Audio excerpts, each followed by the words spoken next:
Assalamu alaikum students. How are you all? Hope you have completed the assignment that was given to you before. Today we will be starting on with the next topic, that is the events of the first year of Hijrat. All the events that happened in the first year of Hijrat after the migration, when the Prophet ﷺ have established Madinatun Nabi, a complete Islamic community where the Prophet ﷺ started it as a new ruler. The main events that took place in the first year of Hijrah were the construction of Masjid-e-Nabawi, Azan, call to prayer, brotherhood, that is Mawakhat, and treaty with the Jews, that is Charter of Medina.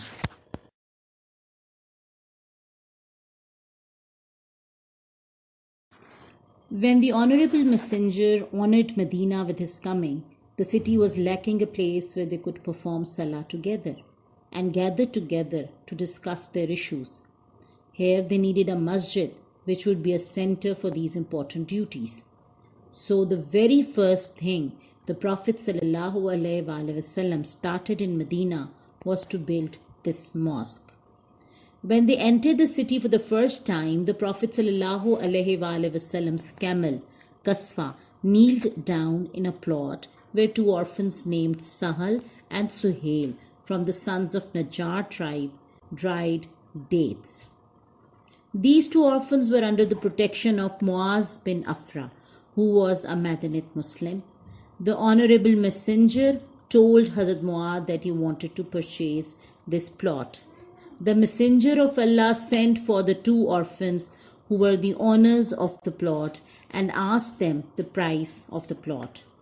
The two young orphans said, "O Messenger of Allah, we can only ask its price from God. We shall give it to you for the sake of God." The Honorable Messenger did not accept this proposal of the orphans either and purchased the plot for 10 shekels of gold, which was its price. Hazrat Abu Bakr Siddiq paid this price to them right away as the Honorable Messenger told him to do so. The plot was cleaned up by self-sacrificing companions in a very short time, and with the order of the Messenger of Allah, abode bricks were made. Hazrat Abu Bakr Siddiq, Hazrat Umar Farooq, Hazrat Usman Ghani Raziyallahu Ta'ala Anhu and Hazrat Ali Raziyallahu Ta'ala Anhu were present there when the Prophet ﷺ was about to lay the foundations of the masjid.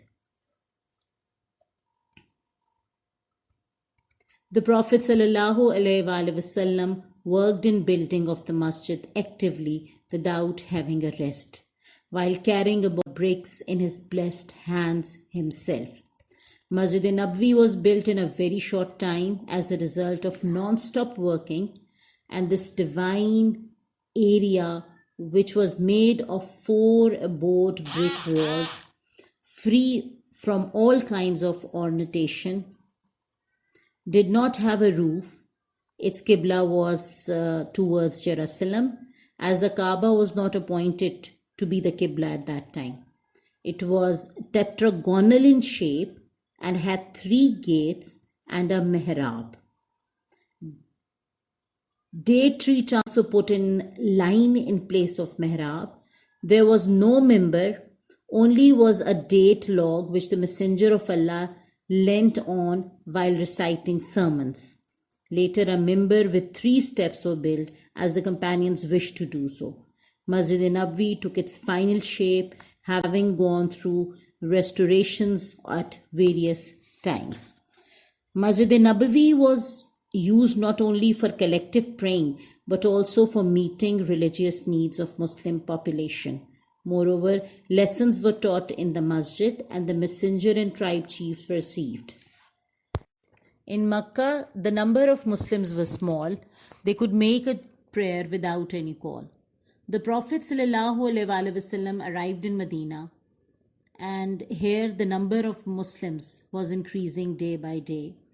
Prophet ﷺ As required the very first task, he built Masjid Nabwi to offer Salah regularly there. The people announced in a loud voice, As-Salatul Jama, and they used to collect the people, and those who heard this call came to join the Salah. Muslims felt the need to find a way to inform people to come to Salah. Prophet ﷺ here asked his Sahaba Ikram for their advice. Some of the companions suggested, there were different suggestions, so some of them suggested that a horn or a trumpet should be blown as the Jews do. Some suggested that a bell should be ring as the Christians do in the churches. Some proposed that they should kindle a fire to call the people to pray. Prophet ﷺ wasn't much satisfied with any of these suggestions, so he waited for a better idea or to receive guidance from Allah. One day, a Sahabi named Hazrat Abdullah ibn Zayd came to the Prophet ﷺ and said, "O Messenger of Allah, I had a beautiful dream last night." Prophet ﷺ inquired, "What was the dream you saw?" Hazrat Zayd answered, "I have seen that a man wearing green garment taught me the words of the azan and advised me to call people to prayer with these words. He then recited the words of the azan. The words were beautiful and full of meaning. Prophet ﷺ recognized the dream of Hazrat Zayd was true. He asked Hazrat Zayd to teach the words of azan to Hazrat Bilal Raziyallahu Ta'ala Anhu. Hazrat Bilal stood up and called the azan. So he became the first muazzin of Islam. The voice of Hazrat Bilal resounded throughout the Medina. People came running to Masjid Nabwi.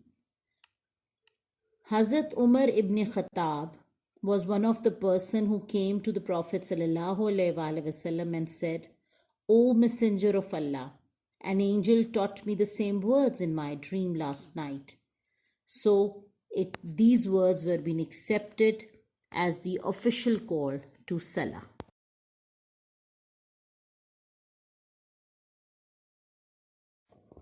Another event that took place in the first year of Hijrah was the establishment of brotherhood between Ansars and Muhajirin. This came to be known as Mawakhat. Ansars were the ones who were already living in Medina, while the immigrants or Muhajirin were the ones who migrated from Makkah to Medina. Muslims of Medina embraced with love and sincerity the Muslim migrants who settled down in Medina, leaving everything they had behind for the sake of Allah. They did not and would not begrudged any kind of help they could offer. However, the migrants were not familiar with Medina's climate, customs, and working conditions. They did not bring anything with them while leaving Makkah, so they were empty-handed. For this reason, they needed to be familiarized with Madinat working conditions and with Muslims of Medina, who came to be called as the Ansars or the helpers, because they offered all kinds of help to the immigrants. The foundation of brotherhood established by the Prophet ﷺ was based on mutual economic and psychological support and the principle of being inheritors to each other, which in turn aimed to provide migrants with support to get over the sorrow and misery they felt because of homesickness.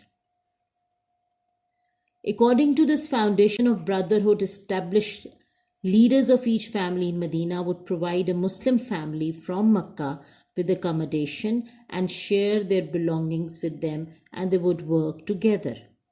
The Prophet ﷺ did not choose two Muslims to become brothers randomly.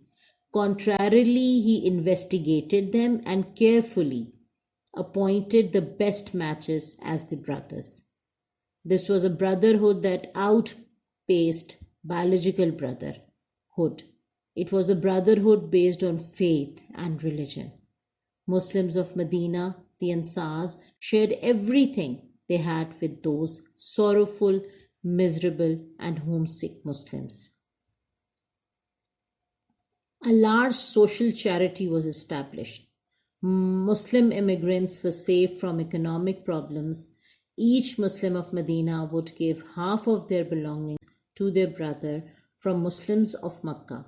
They enjoyed showing the best of hospitality, generosity, gratitude, and humanity to their immigrant brothers.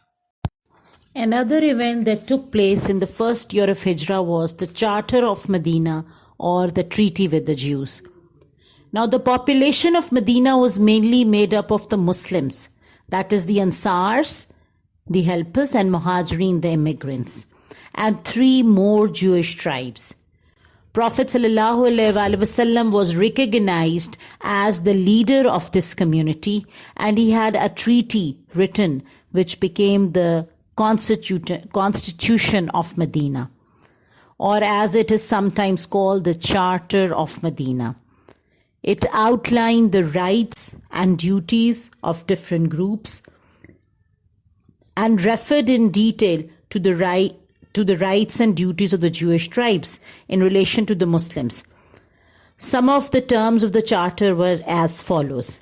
Number 1, complete religious freedom to be given to the people of all faiths. Number 2, the Jews and Muslims constitute the civil society and enjoy equal rights. Number 3, Medina to be a city of peace for both parties. Next, the allies of both parties to enjoy the same security and freedom. In case of an attack on Medina, both parties to defend it and assist each other. Prophet ﷺ would decide all the disputes, and his word would be final. And this charter has to be accepted by all the communities living there in Medina.